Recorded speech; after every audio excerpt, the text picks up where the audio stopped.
siang, salam sejahtera untuk kita semua. Bapak Pemirsa Kampung Argus Surabaya saya hormati, Ketua RT beserta warga di Komunitas 19 yang saya hormati dan saya banggakan. Alhamdulillah pada siang hari ini saya bersama Pemirsa dan Ketua RT dengan relawan datang di sini dengan tujuan ingin melakukan pendataan calon penerima bantuan langsung tunai dari dana desa. Ya. Jadi nanti tolong, kan mungkin dari sekian banyak ini sudah dengar ada yang namanya BLT tunai ya.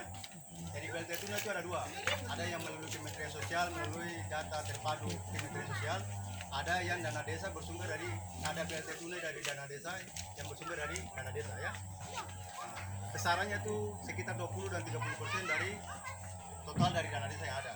Oleh karena itu kami kemarin dari Babinsa, dari Babin Kantipa dengan seluruh RT mulai dari RT 1 sampai 14 sudah melakukan pendataan dari RT 1 sampai 14, tinggal dari RT 15. Sebagian warga yang ada di sini kami sudah input datanya, ada beberapa yang sudah masuk, kita sudah input, cuman tadi kami sampaikan kepada Ketua RT agar jangan sampai ada yang terlewatkan. Karena ini kan dampak ini kan bukan untuk dampak ini kan kita memang tidak ingat, tapi berdampak sangat luas kepada kita semua yang ada di sini.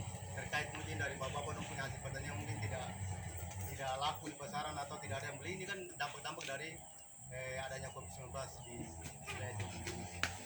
Saya mau sampaikan bahwa BLT tunai yang kami bagikan itu 600.000 per bulan selama 3 bulan ya, itu bersumber dari dana desa, tetapi kami tidak akan memberikan dalam bentuk uang tunai, kami akan memberikan dalam bentuk voucher belanja ya. Tujuannya apa? Supaya ada kontrol belanja penggunaan dana ini untuk apa. Kalau kita berikan uang tunai biasanya mungkin ada yang mau atau pihak-pihak mungkin akan membelajarkan untuk kebutuhan lain selain kebutuhan pokok. Ini bentuk dari kontrol dari kebijakan yang kami ambil seperti itu, sehingga nantinya betul-betul dana yang diterima oleh warga masyarakat itu digunakan untuk menunjang kebutuhan hidup mereka sehari-hari atau kebutuhan pokoknya. Ada keresahan-keresahan timbul, mungkin ada hal-hal yang timbul itu biasa orang terima bantuan tujuannya untuk kebutuhan pokok, tetapi orang belanja pergi mungkin beli gelangga, beli HP kayu lah. Ini kan hal-hal yang tidak penting. Memang penting juga, tetapi ada tujuan penggunaan dana ini untuk mengatasi dampak ekonomi yang ada di rumah tangga, bukan untuk kebutuhan yang bersifat tersier, bersifat sekunder. Yang kita fokus itu kebutuhan pokok, kebutuhan primer ya. Seperti itu. Jadi jangan sampai ada pemahaman kenapa dari Argus Surabaya ini kasih dana dalam bentuk voucher belanja.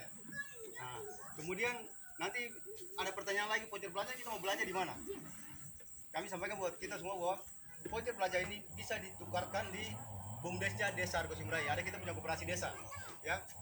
Jadi harga barang itu bukan melambung dari harga pasaran, tidak akan sama saja harganya dengan kios-kios atau yang ada di situ seperti itu. Jadi supaya ini kan kita mempermudah bapak-bapak juga. Kalau seandainya kita melakukan dana transfer melalui rekening, yang jelas kamu akan turun ke pintu ini juga, naik ojek juga, pulang balik sudah kurang berapa. Belum tentu juga ke sana kamu antri, tumpuk-tumpuk lagi. Pada saat kita bilang dana desanya sudah cair lewat transfer, orang tumpuk lagi. Padahal anjurannya kita tidak boleh kumpul-kumpul, kan begitu. Ini kebijakan kita ambil. Tujuannya apa? Supaya perputaran ekonomi di kita punya wilayah Kampung Argus Surabaya itu dana yang sekian ratus juta yang untuk BLT itu ada berputar di kita punya wilayah Kampung Argus Surabaya dengan tujuannya seperti itu ya. Bisa dimengerti toh? Nah. Jadi nanti ada pertanyaan, kira-kira siapa yang dapat bantuan langsung tunai dari dana desa ini? Ada 3 kriteria ya. Pertama, mereka yang belum pernah dapat PKH toh?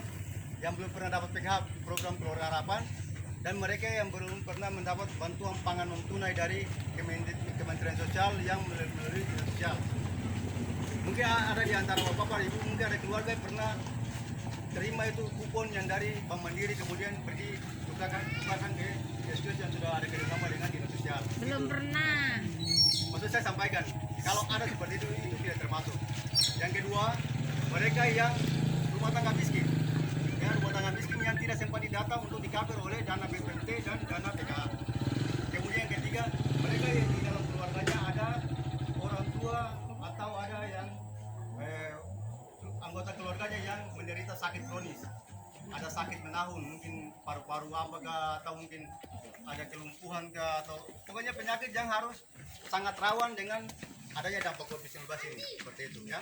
Jadi bisa dipahami itu. Jadi pertama tadi saya bilang tuh mereka yang belum keluar, mereka belum pernah terima PKH dan BPMT. Keluarga miskin itu keluarga miskin yang belum terima PKH dan BPMT. Ada mereka ya keluarga miskin juga yang belum sempat didata. Kemudian mereka yang di dalam anggota keluarganya ada yang menderita penyakit kronis atau yang menahun atau seperti itu. Jadi ini tolong bisa dipahami toh. Nah, jadi nanti pendataan ini dilakukan dari rumah ke rumah. Kita juga bisa lakukan pendataan di sini, ada PRT, dan ini kan menjadi penilaian dari kita semua. Kira-kira dia ini layak atau tidak layak atau tidak kan jelaskan gitu. Supaya kalau kita nanti dari rumah ke rumah lagi sampai berpikiran, wah ini mungkin PRT saya yang mungkin cari orang-orang dekat seperti itu. Kita tidak mau seperti itu ya. Jadi kita turun langsung nanti bapak-bapak dan ibu akan menilai langsung ini layak atau tidak. Ini menjadi calon penerima. Nanti kita akan putuskan pada saat musyawarah penetapan besok, finalisasi untuk siapa yang berhak menerima BLT tunai dari desa itu. Itu nanti pertemuan besok, nanti Pak RT juga akan hadir untuk menyaksikan kira-kira siapa-siapa yang namanya akan keluar sebagai calon penerima BLT tunai dari dana desa. Jadi saya harap masyarakat, kita harap bantuan ini akan turun, bukannya jadi polemik di kita punya wilayah ya. Jangan sampai bantuan turun kemudian ada perselisihan atau ada pertengkaran karena ini dapat, ini tidak dapat. Jadi mudah-mudahan apa yang kami jelaskan di sini bisa diterima sehingga nantinya data yang kami ambil itu sudah sesuai dengan kondisi real di lapangannya. Bisa dipahami toh? Bisa. Jadi kita harus ini ada yang mampu bilang mampu, kalau ada yang tidak kita harus sesuai dengan kenyataan. Jangan sampai ada kadang-kadang kan orang yang mampu kadang-kadang dia lebih banyak bicaranya daripada orang yang tidak mampu. Kan begitu. Jadi kalau kondisi di belakang POM ini hampir semua merata. Masyarakatnya kita kondisikan kondisi rumahnya seperti apa, kehidupannya seperti apa kita tahu. Hampir semua rata. Jadi saya harap kita tuh bisa saling ini. Jadi bantuan tuh ada tuh yang sampai ya ini dapat, kenapa saya tidak dapat. Kita harus saling bersyukur. Itu yang pertama. Kemudian saya mau sampaikan lagi terkait dengan pembagian sembako kemarin, ya. Pembagian sembako itu kemarin tuh instruksi itu per rumah tangga ya, bukan per kepala keluarga. Jadi seandainya dalam satu rumah tangga tuh ada 2 kepala keluarga, 3 kepala keluarga, kita terima dulu satu paket. Karena dengan kondisi keterbatasan anggaran yang ada di pemerintah daerah maupun di pemerintah desa, ya. Jadi jangan sampai bohong, kenapa saya di sini ada 3 kepala keluarga, ada 2 kepala keluarga, saya cuma terima satu paket. Ya. Jadi kita baik kemarin pembagian tuh dari Pemda maupun dari desa tuh hanya berdasarkan rumah tangga ya. Jadi kita harus bisa bedakan mana rumah tangga, mana kepala keluarga. Jadi rumah tangga tuh walaupun 10 kepala keluarga itu masih tetap satu rumah tangga. Bisa paham toh? Nah, jadi ini supaya jadi polemik. Kenapa kemarin pembagian dari Pemda harusnya kepala keluarga, kenapa kita di sini ada 3 kepala keluarga cuma dapat 1? No? Jadi paham? Dapurnya kan 1. Kecuali dalam satu rumah itu mungkin ada 10 kepala keluarga, kemudian 10 dapur. Ya mungkin harus dibagi per masing-masing paket. Tapi kan kebiasaan kita di sini kan biar satu rumah tangga ada 3 kepala keluarga, 4 kepala keluarga itu satu dapur. Gitu toh? Nah, jadi tolong dimaklumi ya. Nanti ada lagi kalau ada bantuan yang kita berdoa mudah-mudahan dampak ini segera selesai. Tetapi kalau memang hal yang terburuk ini masih berlanjut, bantuan itu akan tetap berjalan terus ya. Seperti itu. Jadi itu yang kedua. Kemudian saya harapkan kita semua yang ada di wilayah Kampung Argo supaya kita taati anjuran instruksi dari pemerintah daerah terkait dengan bagaimana